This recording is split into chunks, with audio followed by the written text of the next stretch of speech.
चंद्रयान-3 ने बनाया इतिहास। जाग उठे विक्रम और प्रज्ञान। एक लंबी नींद के बाद अब फिर से होगा मिशन चंद्रयान। एक लंबे अरसे के बाद फाइनली अब हमारा चंद्रयान-3 फिर से अपने काम पर लग चुका है और इस बार उसका मिशन पहले से कहीं ज़्यादा अलग होने वाला है। यानी इस बार चांद पर कुछ ऐसा खोजने की तैयारी चल रही है जो आज से पहले कभी नहीं खोजा गया। तो क्या है चंद्रयान-3 का नया काम? इसरो के वैज्ञानिक अब चांद पर क्या खोजने की कोशिश करेंगे और आगे इस मिशन को लेकर इसरो का क्या प्लान है, यही सब आज की वीडियो में हम आपको बताने वाले हैं, इसलिए इसे अंत तक जरूर देखें। दोस्तों, पिछले 3 महीनों में हमें जितनी खुशियां इसरो के चंद्रयान-3 मिशन ने दी है उतनी और किसी ने नहीं दी। यह मिशन हम सबकी कल्पनाओं से कहीं ज्यादा सफल रहा। हम सोच रहे थे कि हमारा चंद्रयान बस किसी तरह चांद के दक्षिणी ध्रुव पर लैंड हो जाए, लेकिन आज हमारा यह मिशन लैंड करने के 1 महीने बाद भी चल रहा है।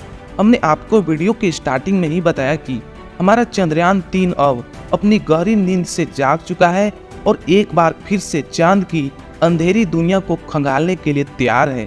हम आपको बताते चले कि चंद्रयान-3 के लैंडर विक्रम और रोवर प्रज्ञान पिछले कई दिनों से चांद पर बंद पड़े हुए हैं, लेकिन अब इसरो के बार बार कमांड देने पर जाग उठी चंद्रयान-3 और बताया जा रहा है कि बहुत जल्द वैज्ञानिक आगे का मिशन सौंपने वाले हैं जिन पर यह तुरंत ही अपना काम शुरू कर देंगे।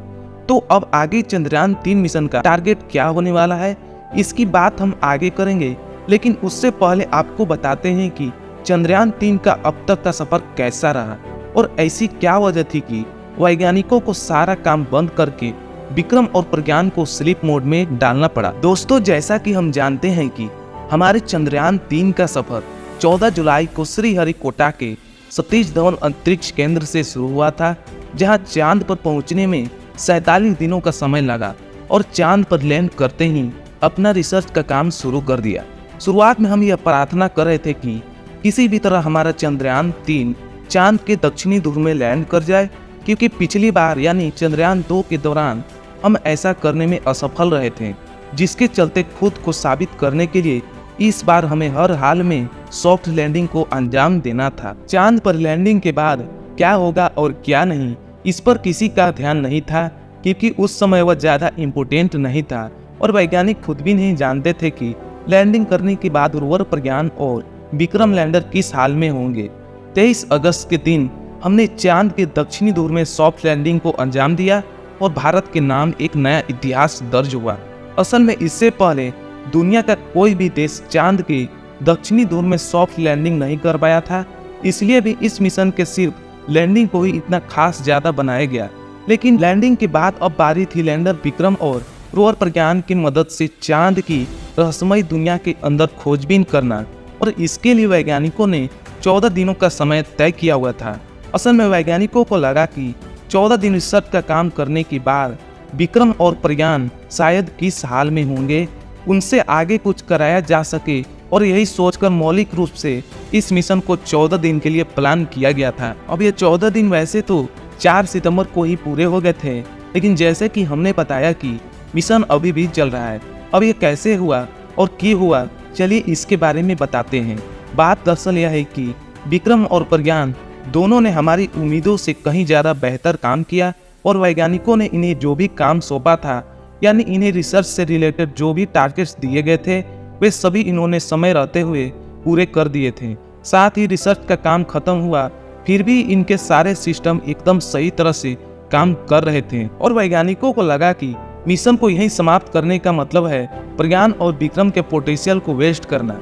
ऐसे में वैज्ञानिकों ने बहुत सोच समझकर यह डिसाइड किया कि क्यों न रात होने से पहले प्रज्ञान और विक्रम दोनों को स्लीप मोड में डाल दिया जाए और फिर से जब चांद पर नई सुबह होगी तो उन्हें कमांड देकर फिर से जगा दिया जाएगा। यह प्लान सभी को ठीक लगा और इसरो ने अपने पुराने प्लान को बदलकर इस नए प्लान पर काम करना शुरू कर दिया। वैज्ञानिकों ने सारी कैलकुलेशन करके देखी और रिजल्ट उनके पक्ष में आया।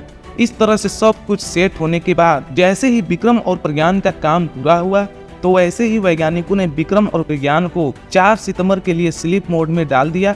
जहां आपको बता दें कि जैसे ही विक्रम और प्रज्ञान का काम पूरा हुआ, तो वैज्ञानिकों ने विक्रम और प्रज्ञान को 14 दिनों के लिए स्लीप मोड में डाल दिया। यहाँ आपको बता दें कि उन्हें 14 दिनों के लिए स्लीप मोड पर इसलिए रखा गया क्योंकि चांद पर एक रात पृथ्वी के 14 दिनों के बराबर होती है और क्योंकि रात में चांद का तापमान बहुत ज्यादा नीचे चला जाता है, साथ ही यहाँ अंधेरा भी हद से ज्यादा होता है, इसलिए रात में मिशन को आगे बढ़ाना पॉसिबल नहीं था।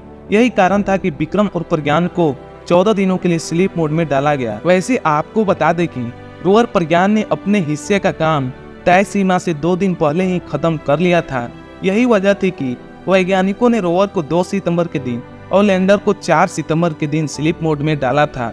और क्योंकि 22 सितंबर को नया सवेरा होने के साथ ही वैज्ञानिक चंद्रयान 3 को फिर से जगाने वाले थे, इसलिए उन्होंने विक्रम और प्रज्ञान दोनों का रिसीवर ऑन रखा था ताकि कमांड देकर उन्हें स्लीप मोड से बाहर निकाला जा सके। अब जैसा कि हमने आपको बताया कि इसरो वैज्ञानिकों द्वारा काफी प्रयास और कई बार कमांड भेजकर प्रज्ञान और विक्रम दोनों को स्लीप मोड से बाहर निकाला जा चुका है और यह दोनों चांद पर इसरो के अगले ऑर्डर का इंतजार कर रहे हैं।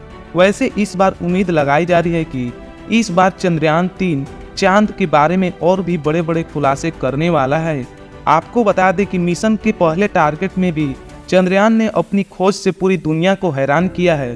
प्रज्ञान और विक्रम ने मिलकर चांद पर कई तत्वों की खोज की है, जिसमें एल्यूमिनियम, कैल्शियम, आयरन और टाइटेनियम का नाम शामिल है। और इतना ही नहीं, इसने चांद पर ऑक्सीजन और सल्फर को भी खोज निकाला था, जो अपने आप में ही बड़ी खोज है, क्योंकि सल्फर मिलने का मतलब यह है कि हम चांद की उत्पत्ति से जुड़े कई रहस्यों से पर्दा उठा सकते हैं, जहां हमें यह भी पता चल सकता है कि हमारा चांद का निर्माण कैसे हुआ था। दूसरी तरफ ऑक्सीजन की खोज चांद पर जीवन बसाने के लिए दिशा में बहुत बड़ा रोल प्ले कर सकती है, लेकिन इस बार चंद्रयान 3 चांद पर इससे भी कहीं ज्यादा बड़ी खोज करने वाला है। इसका कारण यह है कि इसरो वैज्ञानिकों के पास इस मिशन में अब खोने के लिए कुछ भी नहीं बचा। दुनिया के नजरों में यह मिशन ऑलरेडी 100% सफल हो चुका है और अभी इस मिशन में जो भी कुछ अचीव किया जाएगा वो इसरो के लिए बोनस होगा। यानी इसरो वैज्ञानिक बिना डरे और बिना चिंता के लैंडर और रोवर के साथ जैसा चाहे वैसा एक्सपेरिमेंट कर सकते हैं। हो सकता है कि रोवर को जानबूझकर चांद की किसी गहरे गड्ढे में उतार दे, क्योंकि इन गड्ढों के अंदर क्या छिपा है यह अभी तक रहस्य ही बना है। क्या पता गड्ढे के अंदर लिक्विड फॉर्म में पानी मौजूद हो। अगर इस तरह से वैज्ञानिकों ने सच में ऐसा कुछ खोज लिया तो यह स्पेस स्टेशन के लिए इतिहास की सबसे बड़ी खोज होगी। वैसे आपको क्या लगता है, इस बार इसरो चंद्रयान 3 के जरिए चांद पर नई चीजों की खोज करने वाला है? अपना जवाब कमेंट के माध्यम से जरूर साझा कीजिएगा और वीडियो को भी लाइक और शेयर कर दीजिएगा। साथ ही ऐसे ही इंफॉर्मेटिव वीडियो देखने के लिए हमारे चैनल को सब्सक्राइब भी कर दीजिएगा। धन्यवाद दोस्तों, जय हिंद।